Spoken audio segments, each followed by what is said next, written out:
In this video, we'll be looking at the effects of temperature on the rate of a reaction. So the first experiment is slow the glow. We'll be using 3 different water baths at different temperatures, and we'll be adding glow sticks to determine the rate of the reaction.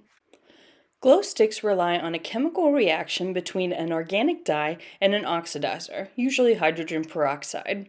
You may be familiar with hydrogen peroxide as the disinfectant that comes in a brown opaque bottle. It's used to clean cuts.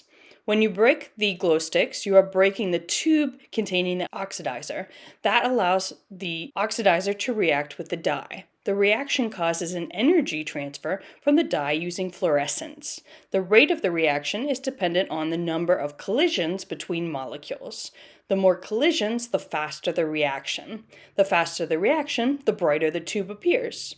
So the concentration is fixed in the tube. The only way that we can increase the number of collisions is to increase the temperature. So we've prepared an ice bath on the left around 4 degrees Celsius, a room temperature water bath around 19 degrees Celsius, and a hot water bath around 80 degrees Celsius. And you can see from the video, especially in the dark, the hot water bath is significantly brighter than the cold and room temperature baths.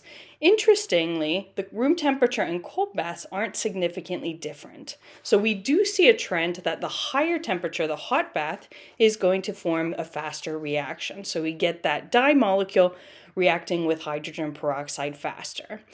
And that probably means the glow stick in the hot water bath is going to be consumed faster. So after an hour, we should see that glow stick glows less brightly because the organic molecule has been consumed. And we've added in a green glow stick here for contrast. Your eyes will actually absorb green light the most, so it appears the brightest color. So we wanted to see if that made a difference with the cold water bath, being able to see the green glow stick. And indeed, after about 2 hours of reacting, you can see the glow sticks on the right are much duller than the 2 on the left. So you can actually make your glow sticks last longer after you break them if you store them in the freezer.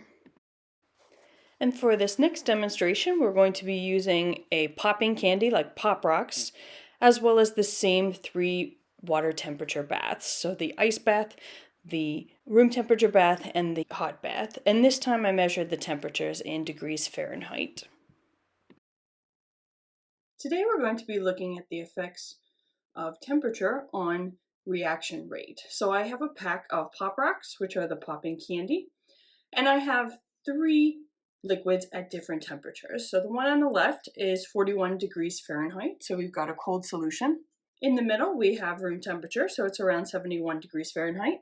And on the right, we have a hot solution that's around 149 degrees Fahrenheit.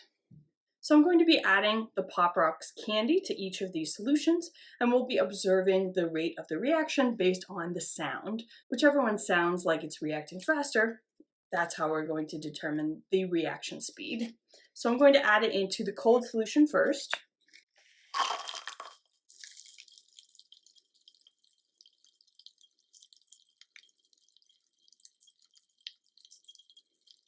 And initially you could hear it had a big reaction, but once it started to get into the cold water, the reaction slowed down. So it's still popping. We're going to see what happens to room temperature.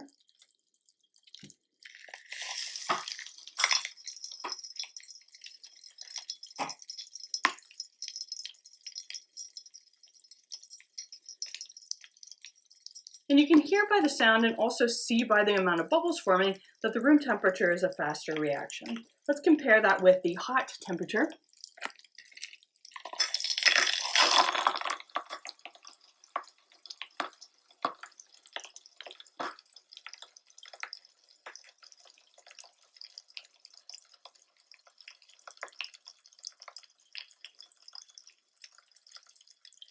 Which reacts much faster. So you can hear the reaction is slowing down now. We're actually consuming most of those Pop Rocks. So in your mouth, the Pop Rocks tend to react very quickly since your mouth is warm temperature. So we can see here that the reaction rate increases as we increase the temperature.